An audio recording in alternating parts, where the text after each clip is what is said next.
जय हिंद दोस्तों। आज हम बात करने वाले हैं इस वीडियो में चैप्टर वन रियल नंबर के कुछ टॉप एमसीक्यू के। जी हाँ दोस्तों, कुछ टॉप एमसीक्यू के।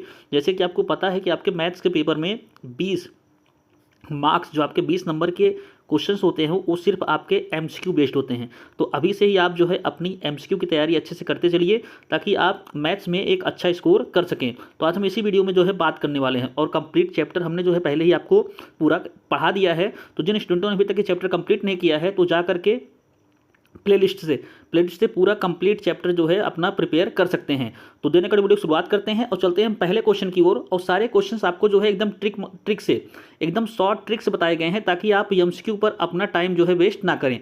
तो चलते हैं हम पहले क्वेश्चन की ओर और पहला क्वेश्चन आपका ये रहा। अब ये क्वेश्चन आपका जो है 2026 यानी कि जो प्रीवियस ईयर जो आपका इस साल एग्जाम हुआ है बोर्ड एग्जाम, ये क्वेश्चन जो है इसमें आपका पूछा गया था। तो क्वेश्चन है कि आपका कि 7 × 11 × 13 + 5, जब आप इसको पूरा सॉल्व करेंगे तो इसकी पूरी वैल्यू जो आएगी वो आपकी आएगी कितनी, तो 1006। अगर अब इसके फैक्टर की बात की जाए तो अगर आप कुछ देर के लिए ये समझ लीजिए कि अगर ये हमारा प्राइम नंबर है तो प्राइम नंबर को आपको पता है कि उसके सिर्फ दो फैक्टर्स होते हैं, या तो 1 होगा या तो वो नंबर आपका खुद रहेगा। ये हो गया। लेकिन ये नंबर है क्या आपका, आप लास्ट में देखिए इसके यूनिट डिजिट को, तो ये नंबर आपका इवन है। तो इवन है यानी कि ये नंबर आपका जो है 2 से भी क्या रहेगा, डिविजिबल। यानी कि जब आपके दो फैक्टर्स होंगे तब आपका प्राइम होगा। लेकिन जब दो से ज़्यादा फैक्टर्स होते हैं तो उस नंबर को हम बोलते हैं कंपोजिट नंबर। क्या बोलते हैं, कंपोजिट नंबर। तो इस क्वेश्चन का जो सही आंसर होगा ऑप्शन सी। इस क्वेश्चन का जो सही आंसर होगा ऑप्शन सी। अब चलते हैं हम अगले क्वेश्चन की ओर। अब अगला क्वेश्चन आपके सामने स्क्रीन पर, the sum of exponent of prime factor in the prime factorization of 4004।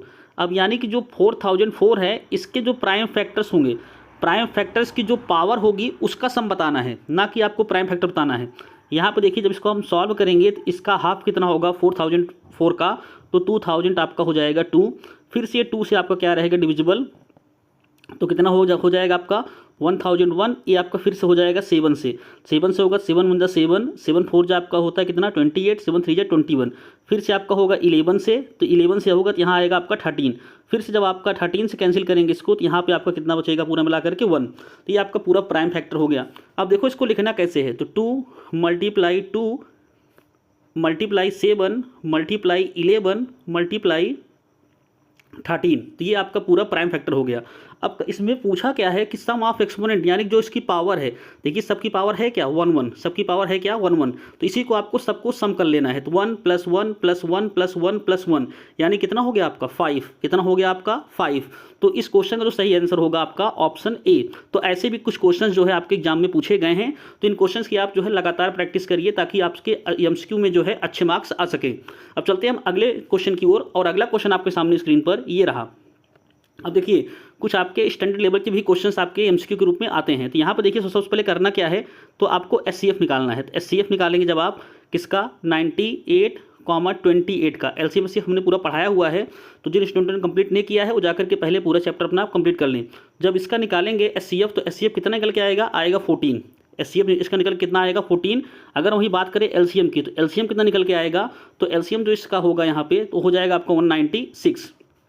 लेकिन आपसे पूछा क्या है, फाइंड द वैल्यू, यानी यन जो आपका है एलसीएम कितना आपका है 96 माइनस यहाँ पे उसके बाद लिखा गया है 7 यम कितना आपका निकल के आया है एचसीएफ 14। तो यहाँ पे देखिए जब आप सॉल्व करेंगे इसको तो 196 माइनस 7 आपका रहेगा, 7 × 4 तो आपका आएगा 98। जब आप इसको 196 में 98 माइनस करेंगे तो आपका आएगा कितना 98। कितना आएगा 98, यानी कि ऑप्शन सी। इस क्वेश्चन का जो सही आंसर होगा वो आपका ऑप्शन सी। अब चलते हैं हम अगले एमसीक्यू की ओर और अगला एमसीक्यू भी आपका बेहद ही इंपॉर्टेंट है। अब देखिए यहाँ से जब पूछा क्या है आपसे कि the total number of factor of A prime number. हमने आपको भी कुछ देर पहले ही बताया था कि जो हमारा प्राइम नंबर होता है उसके सिर्फ दो फैक्टर्स होते हैं। कितने फैक्टर्स होते हैं, दो। एक तो 1 होता है, एक आपका क्या होता है इटसेल्फ। ये क्या रहेगा आपका इटसेल्फ।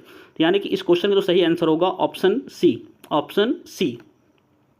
अब हम चलते हैं अगले क्वेश्चन की ओर और अगला क्वेश्चन। अब ऐसे क्वेश्चंस को आपको सिर्फ देख करके सॉल्व कर देना है, इसमें बहुत ज़्यादा आपको टाइम वेस्ट नहीं करना है। अब देखिए यहाँ पे पूछा क्या है, ए और बी का एचसीएफ बता दीजिए हमको। If the positive integers a and b are written as a = a की x³ y² and b = x y³। तो यहाँ पे बोला गया है कि x, y are prime numbers, then HCF a b is, तो एचसीएफ आपको बताना है। तो इन दोनों में सबसे छोटा, जो आपको सबसे छोटा देखो दोनों में, उसी को आप बाहर निकाल लीजिए बस। अब देखिए यहाँ पे क्या दिया गया है, यहाँ पे आपका एक्स क्यूब और उसके बाद वाई स्क्वायर है। यहाँ पे देखिए क्या आपका दिया है, एक्स और वाई क्यूब है। तो यहाँ पे देखिए सबसे छोटा क्या है, एक्स को आप बाहर निकाल लीजिए। अब उसके बाद देखिए यहाँ पे वाई क्यूब है, यहाँ पे क्या है आपका एक्स स्क्वायर, सबसे छोटा क्या है आपका यहाँ पे एक्स स्क्वायर। तो ये आपका जो बन गया, यही आपका क्या हो जाएगा, एचसीएफ। यानी कि इस क्वेश्चन का सही आंसर क्या होगा, ऑप्शन बी। आपको ऐसे क्वेश्चन के ऊपर टाइम बिल्कुल भी वेस्ट नहीं करना है। अब चलते हैं हम अगले क्वेश्चन की ओर। और अगला क्वेश्चन यहाँ पे देखिए 2 क्वेश्चन दिए गए हैं। तो अब देखिए अभी तक हमने एचसीएफ निकाला था, अब एलसीएम में क्या करना है कि जो आपको सबसे बड़े दिखें उनको आप बाहर निकाल लीजिए बस। तो यहाँ पे देखिए जो सबसे बड़ा आपको दिख रहा है, सबसे पहले ए क्यूब, यहाँ पे ए है, यहाँ पे ए क्यूब, यानी कि सबसे बड़ा आपका क्या है ए क्यूब। यहाँ पे क्या है बी स्क्वायर, यहाँ पे क्या है बी, यानी कि सबसे बड़ा क्या है आपका बी स्क्वायर। यानी कि एलसीएम क्या बन जाएगा आपका ए क्यूब बी स्क्वायर, क्या बन जाएगा ए क्यूब बी स्क्वायर। यानी कि इस क्वेश्चन का जो सही आंसर होगा ऑप्शन सी, ऑप्शन सी। इस क्वेश्चन पे आपको टाइम बिल्कुल वेस्ट नहीं करना है। अब आगे देखिए अगले क्वेश्चन की ओर चलते हैं हम। The product of a non rational number and an irrational number, यानी कि आपसे एक अच्छा क्वेश्चन पूछा है कि नॉन जीरो रेशनल नंबर, यानी कि अगर हम किसी को 3 मान लेते हैं, हमारा क्या हो गया रेशनल नंबर, और एक वैल्यू आपकी मान लेते हैं हम इरेशनल, यानी कि यहाँ पर अगर हम मान लें √2, तो अगर इन दोनों का मल्टीप्लाई करेंगे तो क्या आएगा, वैल्यू निकल के आएगी 3 इंटू √2। ये भी तो आपका क्या है, इरेशनल ही तो है, ये भी आपका क्या है इरेशनल।